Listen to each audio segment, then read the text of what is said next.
Bonjour frères et sœurs, on se retrouve dans cette nouvelle vidéo pour analyser ensemble les matchs du samedi. Ces matchs vont concerner la Bundesliga, la Ligue 1, la Série A, et la Liga, le championnat turc, le championnat belge et le championnat du Pays-Bas, en plus du championnat suisse. Et je vais vous inviter à laisser un like si vous aimez vraiment ce que je fais. Il y a des vidéos, je vous dis, avec tout l'effort que j'ai fait. Je prends la peine d'analyser 30 matchs le week-end. Chaque samedi, au moins 30 matchs, 40 matchs. Je donne mon point de vue sur l'ensemble des matchs pour vous donner un aperçu. Et ceux qui veulent jouer mes jeux, 2, 3, 4 coupons, rentrez dans le groupe Telegram, le lien en description. Laissez aussi des likes à la vidéo parce que je remarque qu'il y a des vidéos même qui ont que 13 likes avec tout ce que je fais. Voilà, je ne peux pas vous rappeler à tout moment, de me laisser des likes. Mais pour celui qui aime ce que je fais, un petit like, vraiment, ça ne prend pas du temps. Merci. Le premier match va concerner Bochum. C'est en Bundesliga. Bochum à Hoffenheim. Les deux équipes cette année ne se retrouvent pas, surtout Hoffenheim, qui est vraiment une équipe qui nous a tous surpris avec vraiment ce rang-là. Actuellement, ils occupent la 13e place et aujourd'hui avec 19 points. C'est-à-dire 3 longueurs d'avance sur Bochum. Et en cas de victoire de Bochum, Bochum prend automatiquement les places. Et au niveau de l'état de forme actuellement, Bochum est très en forme que Hoffenheim, mais au niveau de l'effectif, Hoffenheim reste quand même une équipe très expérimentée, très vieille, qui a beaucoup de rudiments à faire valoir face à cette équipe de Bochum qui pratiquement aussi ne se retrouve pas. À domicile, Bochum est extraordinaire avec une seule défaite sur les 5 dernières confrontations, alors qu'à l'extérieur, quand on prend Hoffenheim, c'est une seule victoire sur les 5 dernières confrontations. Mais quand on combine tout ça à l'expérience, je pense que Hoffenheim peut finir par trouver le chemin des filets, même si Bochum peut gagner ce match. Le pronostic safe reste quand même, les deux équipes vont marquer. C'est une cote 1,64, je pense que c'est le safe, ça va passer. Le second match va opposer Freiburg à Dortmund. Ce match est un match extraordinaire parce que Dortmund s'est beaucoup réveillé ces temps-ci et a tout fait pour rejoindre les places qualificatives pour la prochaine Ligue des Champions. Freiburg cherche à détrôner Dortmund dans ce match et Dortmund cherche à détrôner Leipzig, pourquoi pas Union de Berlin et même Bayern de manière provisoire.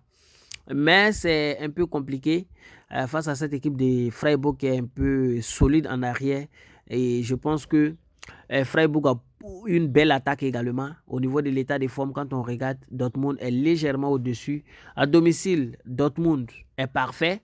Et à l'extérieur, quand on regarde Freiburg, c'est pas trop ça. Cependant, vu la forme offensive de Freiburg, je pense que les deux équipes également peuvent finir par trouver le chemin des filets dans ce match. Il y a Eintracht Francfort qui va jouer face à Hertha Berlin. Hertha Berlin, cette année, c'est pas la peine. Voilà, je suis vraiment dessus de leur performance. C'est une équipe qui sombre de jour en jour et qui aligne des défaites depuis, n'est-ce pas, le retour de la trêve après le mondial.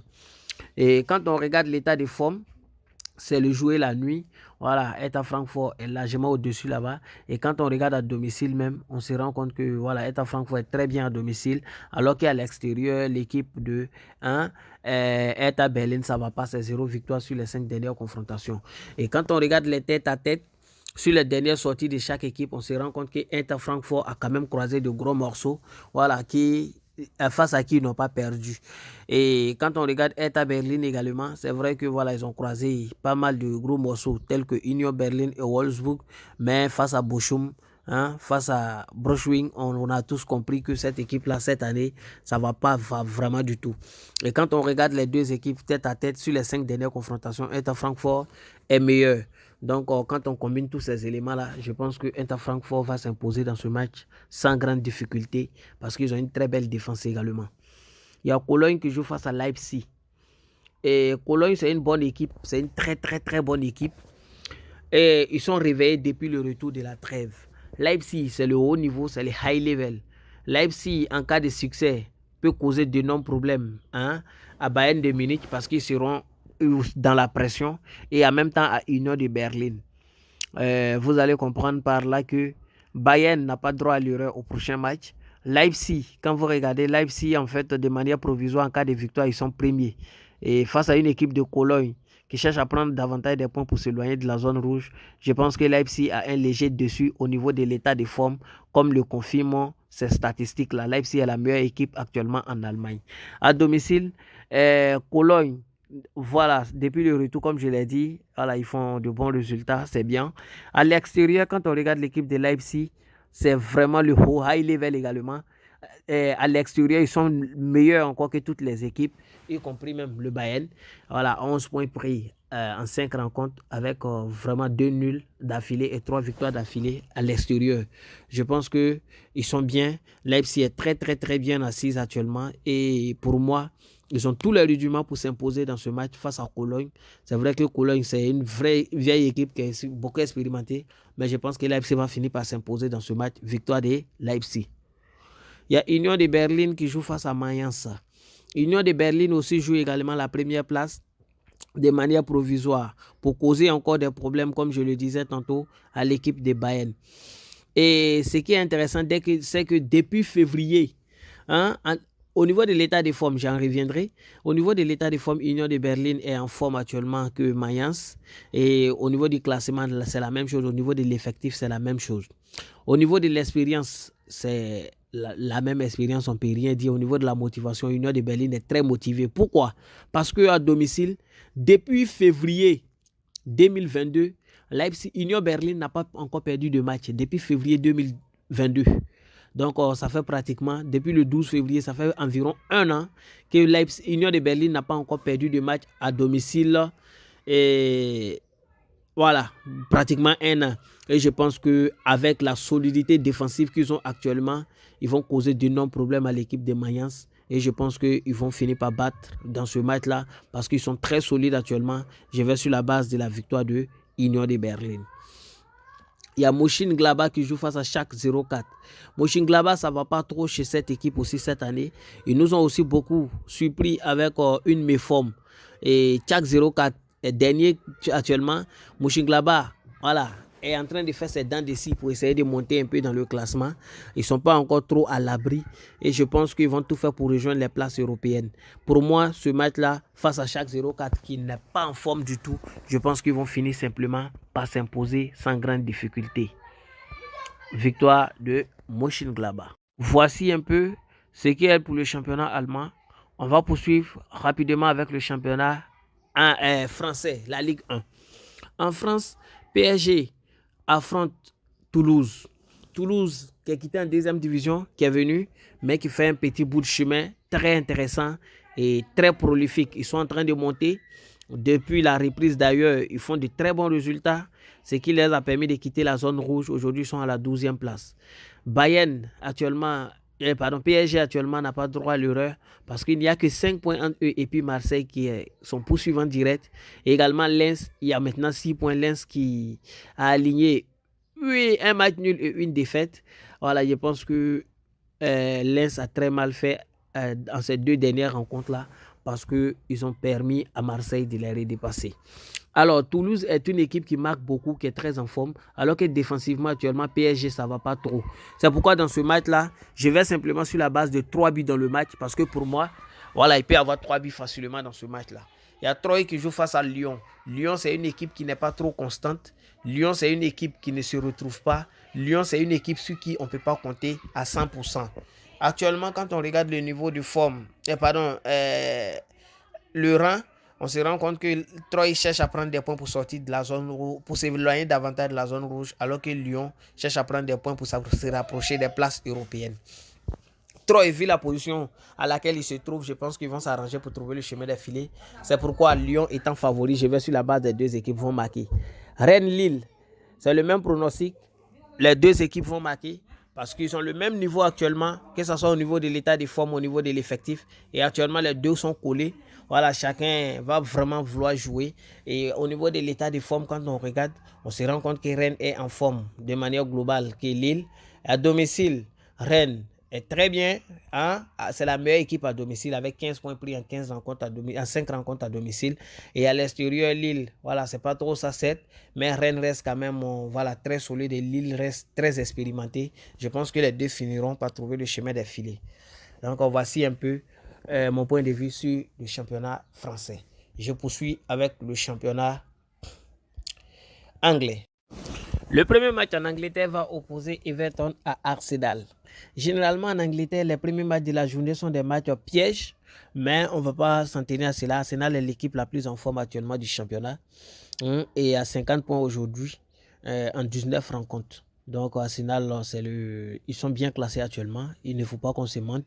Ils sont très forts sur tous les plans, que ce soit défensivement ou offensivement. Face à une équipe d'Everton qui cette année peine à se retrouver, je pense qu'ils ont tous les rudiments pour s'imposer dans ce match-là. Je ne sais pas la cote est de combien, soit on va le combiner ou on va le tenter en pari individuel. Mais vous regardez sur OneXBet, vous verrez que la cote sur OneXBet est une cote 1,45. Ce n'est pas une petite cote, on peut le tenter en individuel. Et après le match d'Arsenal, il y a Leicester qui va jouer face à Aston Villa à 15h précis. Et dans ce match-là, il faut savoir que ce match-là est vraiment piégé parce que Aston Villa est en forme que Leicester. Et Aston Villa, actuellement, au niveau de l'effectif, a un léger dessus par rapport à Leicester. Mais Leicester reste quand même une équipe très expérimentée, comme je l'ai dit, très expérimentée, qui peut surprendre à n'importe quel moment. Je pense que malgré la forme de Aston Villa face à cette équipe, quand on se fie au tête-à-tête des deux confrontations, et on regarde, on se rend compte que quand même, c'est vrai que Aston Villa et Leicester, les deux équipes se fatiguent. Mais quand on regarde les 10 dernières rencontres, il y a seulement 2 ou 3 rencontres où les deux équipes n'ont pas trouvé le chemin des filets. Et je pense que c'est une très bonne moyenne, une moyenne de 7 sur 10, 70%. Je pense que on a une très grande chance, une chance de 70 à 90% de chances pour que les deux équipes trouvent le chemin des filets. Et c'est le pronostic safe. Pour moi, les deux vont marquer. Il y a Brentford qui joue face à Southampton. Cette année, Southampton également m'a surpris parce que voilà, moi je les considérais comme des équipes des mieux classées, mais cette année ils sont classés derniers et puis peinent à se retrouver. Ce qui est marrant dans cette affaire, c'est qu'au niveau de l'état de forme, quand vous regardez, c'est que Brentford est la deuxième équipe la plus en forme du moment. Et à domicile, quand vous regardez, vous voyez que Brentford à domicile, sur 15 points possibles, ils ont pris 9, ils n'ont perdu aucun match à domicile sur les 5 derniers matchs. Alors que quand vous regardez Southampton, vous vous rendez compte que Southampton à l'extérieur, ce n'est pas bien, c'est seulement 2 victoires pour 3 défaites en 5 rencontres, soit 6 points pris. Quand on combine tout cela, c'est vrai que Southampton reste une équipe très expérimentée, mais avec le niveau d'engagement actuel de Brentford et le niveau de motivation, en plus du fait qu'ils jouent à domicile, je pense simplement que Brentford a tous les rudiments pour s'imposer et de monter dans le classement et en causant de non-problèmes ou bien en mettant Brighton et Fulham de manière temporaire dans le doute. Et il y a Brighton qui joue face à Bournemouth. Voilà, eux aussi, comme je disais tout de suite, ils ont 31 points.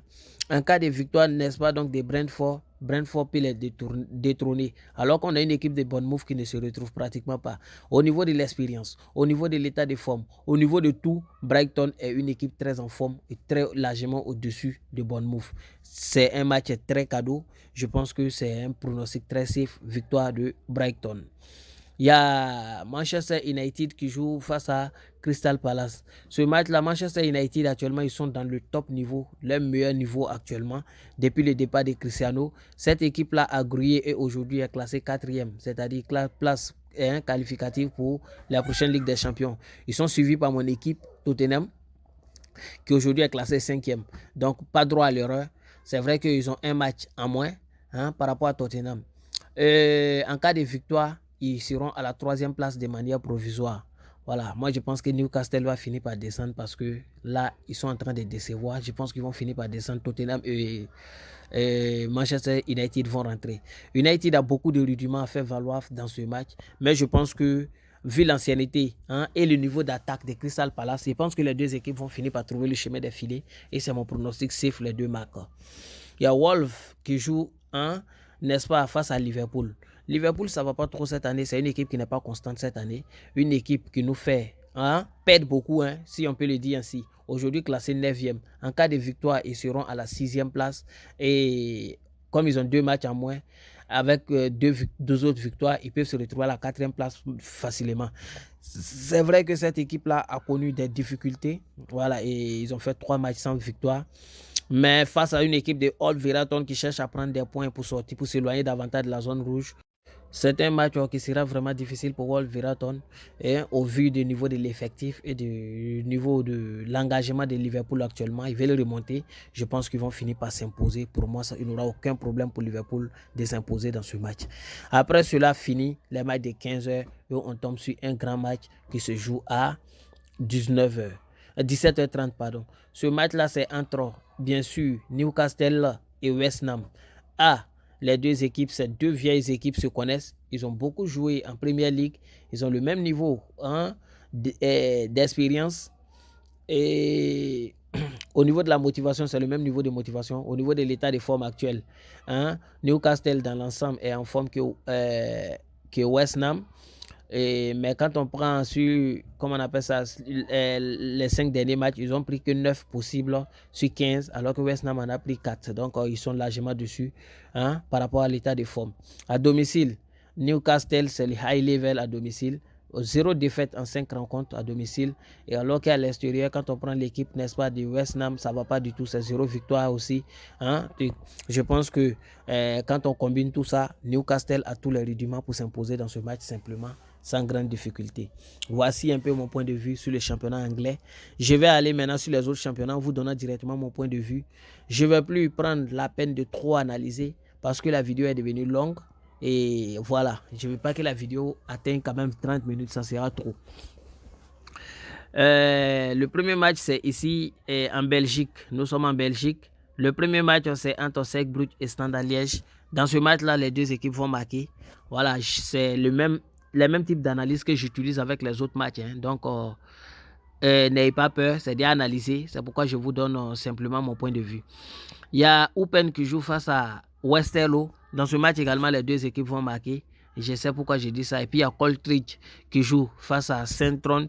Je pense que Courtrai a tous les rudiments pour tenir tête à Saint-Tron. C'est pourquoi je vais aller sur la base du fait que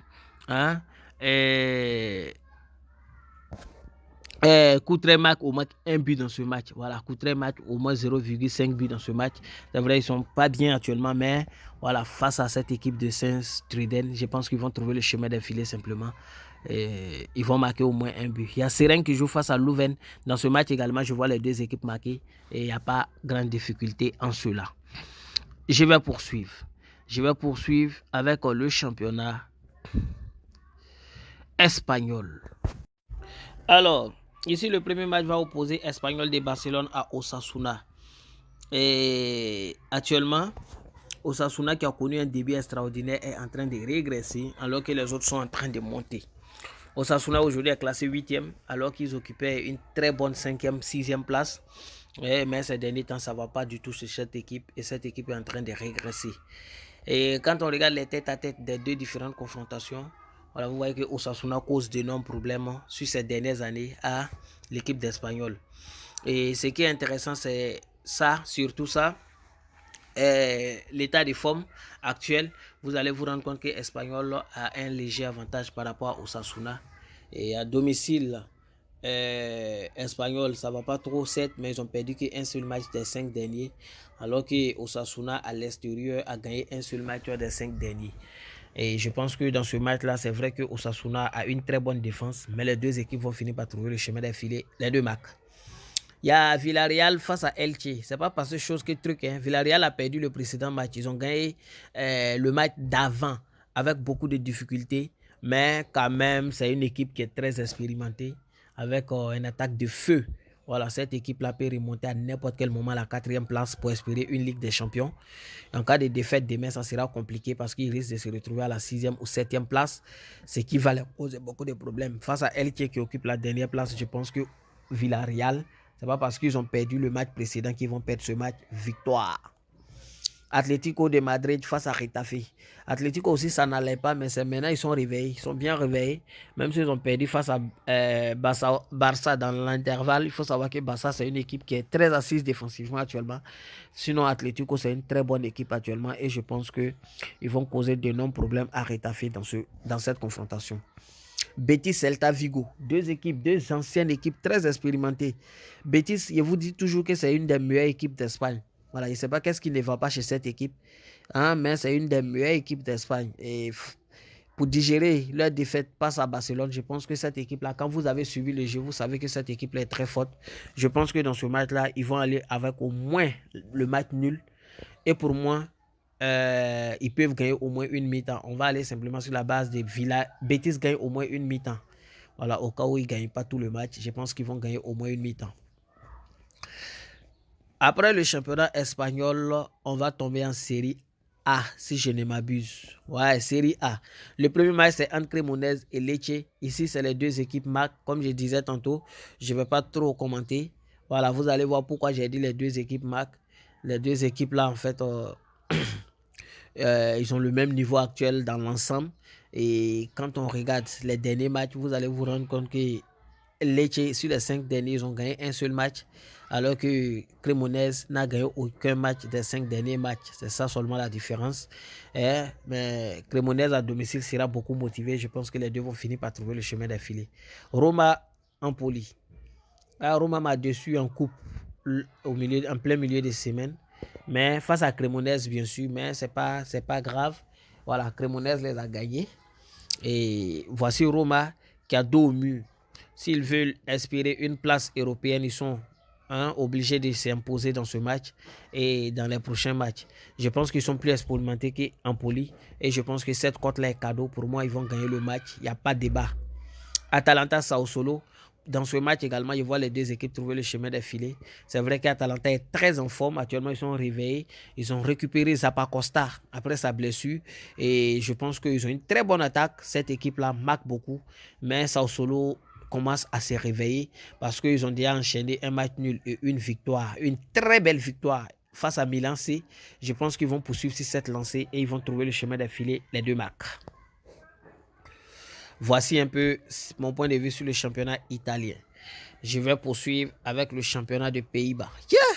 Il y a beaucoup de matchs, les gars. Il y a beaucoup de matchs. Excusez-moi si la vidéo excède 20 minutes. Ce n'est pas de ma faute.